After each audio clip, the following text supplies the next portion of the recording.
Notes हो, notes का revision हो। और वैसे अगर आप चाहें तो वीकली संडे में या फिर सैटरडे संडे 2 दिन 2 घंटे 3 घंटे आप एनसीईआरटी की प्रैक्टिस कर सकते हैं कि घटना चक्र करें। घटना चक्र चूँकि बहुत इंपॉर्टेंट है। फिर दूसरा अगर हम करंट अफेयर से देखें तो प्रतियोगिता दर्पण कर सकते हैं, या आप अपने एरिया में अगर आप एसडीएम रहते हैं तो डेवलपमेंट को कैसे देखेंगे। फिर एक क्वेश्चन ये भी था क्या आप कॉमर्स के स्टूडेंट हैं तो रशिया यूक्रेन वॉर में आज से आप क्या समझ रहे हैं। रखिए और मेहनत करते रहिए। देखिए हर कोई कामयाब होता है और जो लोग भी मेहनत करेगा वो कामयाब होगा। दोस्तों नमस्कार, मेरा नाम है मंजीत। जैसा कि आप लोग जानते हैं कि यूपी पीसीएस का इंटरव्यू चल रहा है। इस समय हम उत्तर प्रदेश लोक सेवा आयोग भवन के सामने वो अभी सर आए इंटरव्यू देकर। चलिए जानते हैं वो सारी चीज़ें, चाहे करंट अफेयर्स हो, चाहे ऑप्शनल सब्जेक्ट हो, सिचुएशनल क्वेश्चन, एक एक करके सब हम रिकवर करेंगे। तो सर हमारी तरफ से, हमारे व्यूअर्स की तरफ से आपको ढेर सारी शुभकामनाएं। बहुत बहुत धन्यवाद। पहला क्वेश्चन सर आपसे ये रहेगा कि आपका नाम क्या है और आपका होम डिस्ट्रिक्ट क्या है। जब मेरा नाम राशिद सिद्दीकी है और मैं रहने वाला कुशीनगर का हूँ। जी सर, इंटरव्यू आपका किस बोर्ड में रहा सर? मेरा सर हरेश सर के साथ। हरेश सर। अप्रॉक्सीमेट कितने समय तक आपका इंटरव्यू चला? आधा घंटा। मेरा 30 मिनट चला। 30 मिनट चला सर। सर थोड़ा जानेंगे कोई करंट अफेयर से क्वेश्चन जो आपसे पूछा गया हो। उससे एक क्वेश्चन तो ये था कि नेपाल में क्या अभी चल रहा है उसके बारे में बताइए। दूसरा क्वेश्चन ये था कि इंटरनेशनल रिलेशन के यूक्रेन रशिया वॉर से रिलेटेड था। फिर अभी रेपो रेट से रिलेटेड भी क्वेश्चन थे। तो G20 और इन ग्लोबल इन्वेस्टर समिट से भी रिलेटेड क्वेश्चन थे। करंट यही क्वेश्चन थे सर। कोई करंट में आप कोई जॉब कर रहे हैं या फिर तैयारी? नहीं, मेरा PhD चल रहा है। मैं अलीगढ़ मुस्लिम यूनिवर्सिटी से PhD कर रहा हूँ। PhD जी। और सर कोई जॉब नहीं चल रही, पढ़ाई चल रही है? नहीं भाई, पढ़ाई चल रही है। तो आपका मीडियम और ऑप्शनल क्या रहा? मेरा मीडियम इंग्लिश है, ऑप्शनल कॉमर्स एंड अकाउंटेंसी। थोड़ा सा ज़्यादा बात करें कोई सिचुएशनल क्वेश्चन जो एज SDM बनाकर DSP बनाकर। हाँ, एक क्वेश्चन ये था कि आप चूँकि कॉमर्स बैकग्राउंड के हैं तो आप अपने एरिया में अगर आप SDM रहते हैं तो डेवलपमेंट को कैसे देखेंगे। फिर एक क्वेश्चन ये भी था क्या आप कॉमर्स के स्टूडेंट हैं तो रशिया यूक्रेन वॉर में आज से आप क्या समझ रहे हैं। तो थोड़ा सा एप्लीकेशन वाले पार्ट से क्वेश्चन थे। और कोई इन्वायरमेंट से क्वेश्चन, जैसे इन्वायरमेंट से मुझसे कोई क्वेश्चन नहीं हुआ है। कोई स्कीम योजना जो भारत सरकार इंडियन गवर्नमेंट से, यूपी स्पेशल से कोई योजना? नहीं, योजना भी मुझसे नहीं पूछा गया। मुझसे ज़्यादातर सिचुएशनल क्वेश्चन नहीं पूछे गए। और कोई सर जैसे हाल ही में भारत सरकार की बजट आई है, वहाँ तुर्की में भूकंप आया, वहाँ इंडियन गवर्नमेंट बहुत ज़्यादा हेल्प कर रही है। तो कोई ऐसे क्वेश्चन जो आप? नहीं, भूकंप से रिलेटेड कोई क्वेश्चन नहीं थे। मेरा चूँकि कॉमर्स बैकग्राउंड है तो मुझसे ज़्यादातर क्वेश्चन इकोनॉमिक्स पार्ट से थे, ट्रेड से रिलेटेड क्वेश्चन थे, फिर गवर्नमेंट के फिजिकल डेफिसिट से रिलेटेड क्वेश्चन थे, बजट से क्वेश्चन थे। तो मेरा क्वेश्चन ज़्यादातर एक्सपेंडिचर रेवेन्यू के ही आसपास थे। हाँ सर, और कोई क्वेश्चन जैसे पॉलिटी से, जियोग्राफी से, हिस्ट्री से? पॉलिटी, जियोग्राफी, हिस्ट्री का कोई क्वेश्चन नहीं था। ज़्यादातर क्वेश्चन मुझसे वैसे ही हुए हैं सिचुएशनल। जैसे कि एक क्वेश्चन ये भी था कि अगर आप SDM बन जाते हैं, आपके वहाँ एक मॉल खोल दी जाती है तो आप as a account student, as a commerce student, आप उससे आपके क्या लाभ होंगे, क्या नुकसान होंगे। क्वेश्चन ये भी था।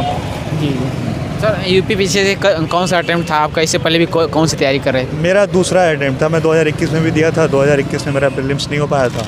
ये मेरा दूसरा अटैम्प्ट था। और UPSC का भी एग्जाम देते थे? UPSC का मैं 2021 में ही दिया था, तो प्रीलिम्स हुआ नहीं था उसमें भी। तैयारी के लिए जैसे कोई आपने कोचिंग लिया था सेल्फ स्टडी से? मैंने कोचिंग लिया है अलीगढ़। मैं अलीगढ़ से, चूँकि मेरा MU में ही PhD कर रहा हूँ तो अलीगढ़ में ही रहता हूँ। अलीगढ़ में एक कोचिंग है सिविल सर्विसेज मार्गदर्शिका, वहाँ से मैंने कोचिंग किया। वो एक SDM है, ADM है महाराजगंज की, डॉक्टर पंकज कुमार वर्मा। तो उनके ही गाइडेंस में हमारी प्रिपरेशन हो गया।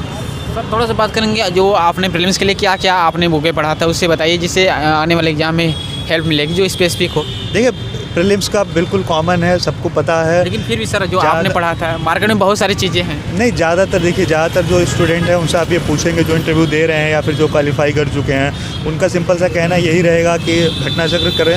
घटना चक्र चूँकि बहुत इंपॉर्टेंट है। फिर दूसरा अगर हम करंट अफेयर से देखें तो प्रतियोगिता दर्पण कर सकते हैं, या फिर घटना चक्र की जो करंट अफेयर आती है वो कर सकते हैं। यूपी स्पेशल के लिए परीक्षा वाली कर लें या कोई भी यूपी स्पेशल की बुक कर लें। अब यूपी स्पेशल के भी क्वेश्चन इस बार तो नहीं पूछे गए थे, बट ऑप्शनल जैसे हटा है, यूपी स्पेसिफिक आया है, तो यूपी स्पेशल बहुत इंपॉर्टेंट हो जाता है। मुझे लगता है यही, और कुछ स्पेसिफिक नहीं है, बस यही 2-3 चीज़ें हैं। इसको अगर सही से कर ले, फिर मॉक है, मॉक ज़्यादा से ज़्यादा दें, प्रीलिम्स के टेस्ट ज़्यादा से ज़्यादा दें। कोई ऑनलाइन आपने जो टेस्ट सीरीज ज्वाइन किया तो कोई बता सकते हैं? ऑनलाइन नहीं, मैं सिविल सर्विसेज मार्गदर्शिका में बता रहा हूँ, मैं वहाँ से जुड़ा हुआ हूँ। वहाँ सर के गाइडेंस में वहाँ टेस्ट सीरीज होते हैं संडे और वेडनेसडे को, तो वही हम हमारा रूटीन रहता है, वही हम करते हैं। सर घटना चक्र अगर बात करें तो सफिशिएंट है इसके लिए? घटना चक्र मोर देन सफिशिएंट है। नहीं, अगर आप एक बार थोड़ा सा NCERT की अगर एक रीड कर लेते हैं 6 to 12th तो मैं नहीं कहूँगा, 10th तो मैं नहीं कहूँगा, जो स्पेसिफिक है, ऐसे ज्योग्राफी का ज़रूरी है, या फिर अगर हिस्ट्री में देखोगे तो थीम वाली जितनी बुकें हैं मॉडर्न इंडिया की, वो ये कुछ बुकें हैं जो एनसीईआरटी में इंपॉर्टेंट है। बाकी अगर आप घटना चक्र से भी सही से कवर करके जा रहे हैं तो आपका प्रीलिम्स नहीं रुकेगा।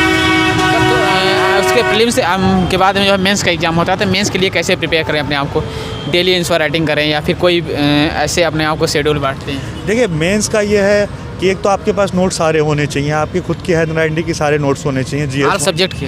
हाँ, GS 1, 2, 3, 4 सबके नोट्स होने चाहिए।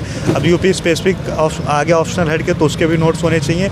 नोट्स हो, नोट्स का रिवीजन हो, और वैसे अगर आप चाहें तो वीकली संडे में या फिर सैटरडे संडे 2 दिन 2 घंटे 3 घंटे आप आंसर राइटिंग की प्रैक्टिस कर सकते हैं, ताकि आपका एक वो बना रहे कि राइटिंग प्रैक्टिस आपके कंटिन्यू रहे, वो रुके ना। और जब आपका प्रीलिम्स हो जाए तो उसके बाद मैं कहूँगा रिवीजन कर लें जितना टाइम लगे, उसके बाद सिर्फ आंसर राइटिंग, क्योंकि मेंस सिर्फ आंसर राइटिंग से ही होना है। सर थोड़ा बात करेंगे कि कोई आंसर राइटिंग के लिए जो GS के 1 पेपर 2, 3, 4 एथिक्स का होता है, ऐसे जो हिस्ट्री पॉलिटी इकोनॉमिक्स जो स्टैंडर्ड बुक हैं जो आपने प्रेफर किया था, उसे बताइए। देखिए, बिल्कुल कॉमन है, हर कोई वही सारी किताबें पढ़ता है, वही मैंने भी किया था। लेकिन मैंने एडिशनल ये किया था कि मैंने थोड़ा सा सुनिया IAS के मटेरियल को फ़िल्टर करने की कोशिश की थी। वो ऑलरेडी नोट्स के फॉर्म में है, कुछ चीज़ें ऐसी थी जो मैंने वहाँ से भी कवर की थी। बाकी वही, आप बाकी चीज़ें तो आप पॉलिटी से कर लेंगे, लक्ष्मीकांत की पॉलिटी कर लेंगे, स्पेक्ट्रम से कर लेंगे, हिस्ट्री की, ज्योग्राफी NCERT से ही हो जाती है, बाकी सारी चीज़ें कॉमन ही हैं। सर जैसा कि आपने बताया कि जो है कि नोट्स बनाना चाहिए, तो शॉर्ट नोट्स बनाते समय किन किन चीज़ों का मतलब ध्यान है, ज़्यादा लेंदी ना हो, कुछ कीच पॉइंट हो, कैसे बनाएं? देखिए, 2 बातें हैं। अगर आप प्रीलिम्स के लिए बना रहे हैं तो आपको पता होना चाहिए कि कुछ नेचर ऑफ क्वेश्चन जो है प्रीलिम्स के, वो पता होने चाहिए, उसके अकॉर्डिंगली आप बनाएं। अगर आप मेंस के बना रहे हैं तो मेंस में आपको जैसे आपको कॉजेज़ लिखना होगा, आपको चैलेंजेस लिखना होगा, आपके मेरिट्स लिखने होंगे, डिमेरिट्स लिखने होंगे, फैक्टर्स लिखने होंगे, तो फिर मेंस के नोट्स मेंस के क्वेश्चन के हिसाब से बनने चाहिए। और जो प्रीलिम्स के क्वेश्चन है उसके हिसाब से, यानी प्रीलिम्स में आपको फैक्चुअल पे भी थोड़ा सा ध्यान रखना होगा। सर रिवीजन सर कैसे करें? कोई अपने आप वीकली या मंथली, कई बार चीज़ें याद नहीं रहती तो माइंड में याद रहे हो, ऐसे कोई बताइए। रिवीजन डेली रिवीजन करें। Revision daily. लेकिन सर इतना ज़्यादा कंटेंट आता, कैसे एक साथ सभी को डेली पढ़ सकते हैं? नहीं, देखिए, अगर जो भी आपने पढ़ने का शेड्यूल बनाया है, उसी शेड्यूल में एक पार्ट आप रिवीजन का भी रखें, और जो भी सब्जेक्ट आपके कंप्लीट हो जा रहे हैं उनको आप रिवीजन भी करते चलें। लगभग डेली कितना घंटे पढ़ना चाहिए सर? देखिए, ये तो डिफ़र करता है पर्सन टू पर्सन। कोई बहुत से ऐसे लोग हैं जो 10 घंटा पढ़ते हैं, 12 घंटा पढ़ते हैं, बहुत से लोग हैं 8 घंटा पढ़ते हैं, बहुत से लोग जॉब करने वाले हैं 4 घंटा 5 घंटा ही पढ़ पाते हैं। तो ये पर्सन टू पर्सन डिफ़र करता है। आप अपने शेड्यूल के हिसाब से जो भी आप कर रहे हो उसके हिसाब से आप अपना। एक लास्ट क्वेश्चन है कि आप तैयारी ही चल रही है अभी, PhD में एडमिशन भी है आपका, तो प्लान भी आपने सोचा है, मान लीजिए आपका सिलेक्शन 1 मिनट के लिए मान लीजिए नहीं होगा, तो प्लान भी आप क्या करेंगे? भाई, आप जाते जाते ये मत कहो कि सिलेक्शन नहीं होगा, बट देखिए प्लान नहीं सर, आई होप कि STM की पोस्ट मिलेगी सर, लेकिन एक सपोज दैट 1 मिनट के लिए माननी है। ठीक है आपकी बात। देखिए, प्लान भी जैसी कोई चीज़ तो होती नहीं है, बट ये है कि आदमी प्रयासरत रहता है, अलग अलग चीज़ें करता है, जहाँ उसको मौका मिल जाए वहाँ चला जाता है। तो उसी तरीके से मैं PhD भी कर रहा हूँ और अपना इधर भी मैं प्रयास कर रहा हूँ, क्योंकि मैं PhD बाद में ज्वाइन किया हूँ और सिविल सेवा के में आने के लिए मैं बहुत अच्छे खासे टाइम से प्रयासरत हूँ। सर प्लान भी होना चाहिए कि नहीं, जो स्टूडेंट देख रहे हैं, तो प्लान भी लाइफ में होना चाहिए कि नहीं किसी भी फील्ड में? देखिए, ये थोड़ा सा एज के भी डिपेंड करता है। अगर आप बहुत अर्ली स्टार्ट कर रहे हो तो कोई प्लान बी की ज़रूरत नहीं है आपको। अगर आपने लेट कर दिया है तो थोड़ा आप सेफ साइड लेके चलो।